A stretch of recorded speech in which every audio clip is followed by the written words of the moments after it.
Hi everybody, welcome to my channel. Well, in a previous video I mentioned that I bought a new lens, and today I thought I would talk a bit about that. So I'll get right to the point here. I have bought the Leica 25mm f1.4 lens, and so long-term viewers of the channel probably know that I have the Lumix 25mm f1.7. So why did I buy this lens? I started noticing that wide open, this lens is the Lumix is not really that crisp, and you got to stop it down a bit to get crisp looking images.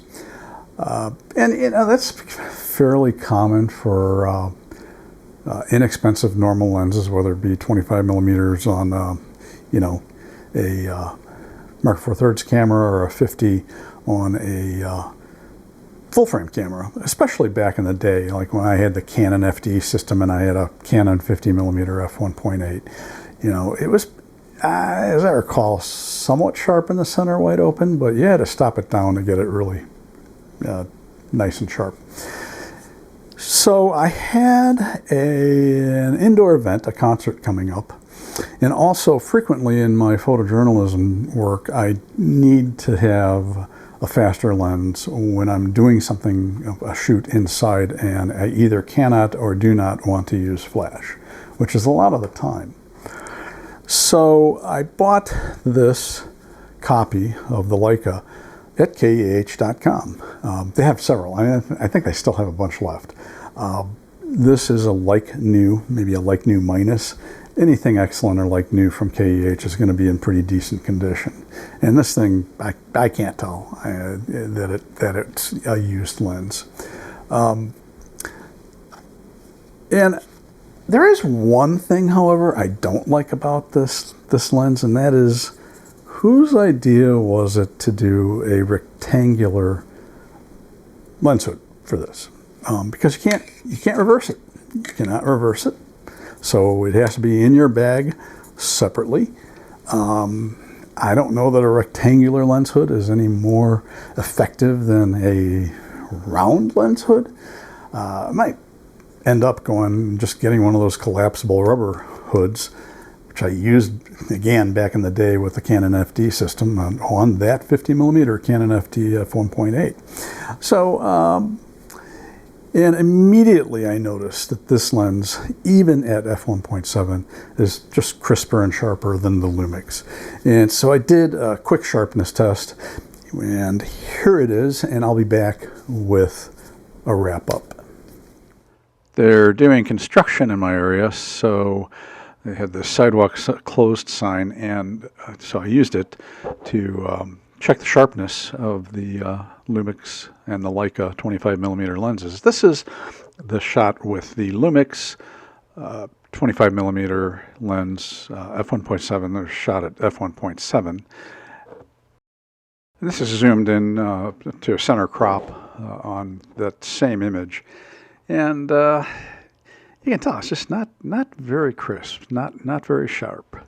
So let's see what happens when you stop it down a bit. And here I've stopped it down to f2.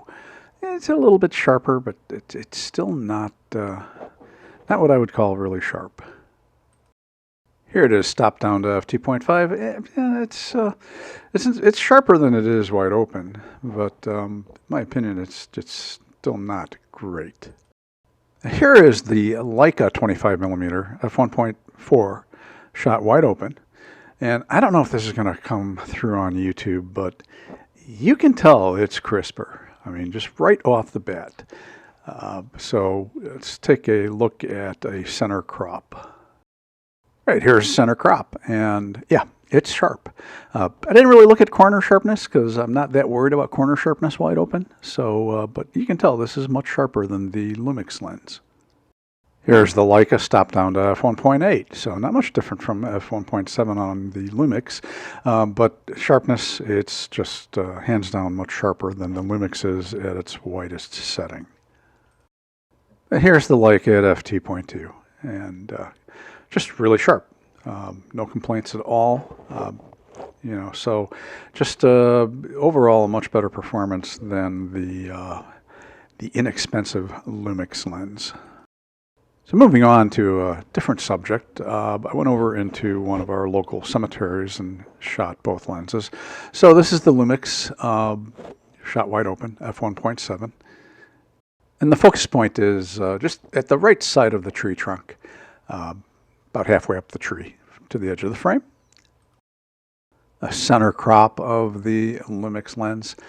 Here it doesn't look that bad, but let's wait and see how it compares to the Leica. And this is shot wide open at f1.7.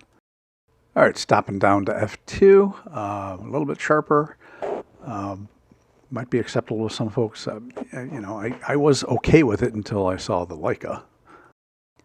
And here we are at f2.5, and actually this looks pretty good to me. If you think different, please feel free to leave a comment. But this looks pretty good, but you know, it kind of raises the question of, you know, you have f1.7 lens that's not sharp until f2.5. Is there a point to that? And here is the Leica, and this is shot wide open at f1.7. Looks pretty good. I mean, I can kind of tell that this is a crisper looking image than what you get out of the Lumix lens wide open. And here's the center crop wide open. You can see it's very, very sharp.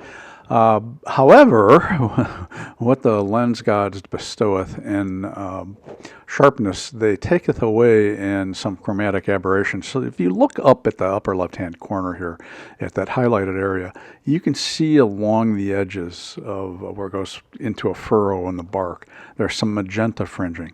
And it's not a deal breaker because that's easily fixed in Lightroom using the lens correction tool and defringe. Here we are at f1.8 on the Leica. Just, you know, just really nice and sharp. Still some of that fringing going on in the highlighted area though. And moving on to f2.2 on the Leica, and again, just outstanding as far as sharpness is concerned. Still a bit of magenta fringing in the highlight area, but again, that's easy to take care of. I will take the sharpness any day and give up a little lateral chromatic aberration because, you know, the Lumix is so soft wide open that I don't know how good a job you know, sharpening is going to do. I'd rather start off with a sharp image and then be able to do additional sharpening. Well, I think as you can see, it's pretty obvious that the Leica is quite a bit sharper than the Lumix, even wide open at f1.7. So as I mentioned, I shot a concert with this lens. And I didn't use it exclusively, but I shot a lot of images with it. And so it went really well. Really pleased with the images that I got with this lens. But as I mentioned, I also, in doing photojournalism, there are times when I'm inside and don't have a lot of light. And f2.8 isn't going to cut it. And I either can't use flash or I choose not to, depending on the situation. And this is the perfect lens for this. If I need anything more telephoto, actually, with the 25 megapixels on the G9 Mark II, a lot of times I could crop, because for the newspaper, you know, you don't need huge images for newspaper work, either print or online. So yeah, and again, I mentioned this is from KEH. This is not the weather sealed version. I don't plan on using this in situations where I need the weather sealing. It's going to be mainly indoor events and such, so that's not a problem. Like new copy, look, you know, it really, I can't tell that this is a used lens. So the Lumix lens, gonna go on eBay. Next few days, not gonna, you know, these things probably pull in around $100 at most on eBay, so I'm not expecting to get a lot out of it. And if anybody wants to bid on it, hey, cool. Just be aware that you do need to stop that lens down into the smaller than f2 range to get it to sharpen up appreciably. Whereas this thing, I think this is well worth the money. If you are, you know, starting out and looking at 50 millimeter lens, or 50 millimeter equivalent, 25 millimeter Micro Four Thirds lenses, you know, I would just go ahead and save up and get the Leica, because you're probably going to find that you're going to want to do that anyway, if you need a prime, normal prime. So I would really save up. I don't know, unless you really need the weather sealing, go for a used copy. KH, as I mentioned, has a bunch of them, so you know, you can check those out. This isn't sponsored by KH, but I've had a lot of luck buying used equipment from them. Anyway, if you have any questions or comments about the Leica 25mm, feel free to leave them down below. If this was useful to you, bop the like button. That is a big help to me. I'm Todd Banner. I will see you next time.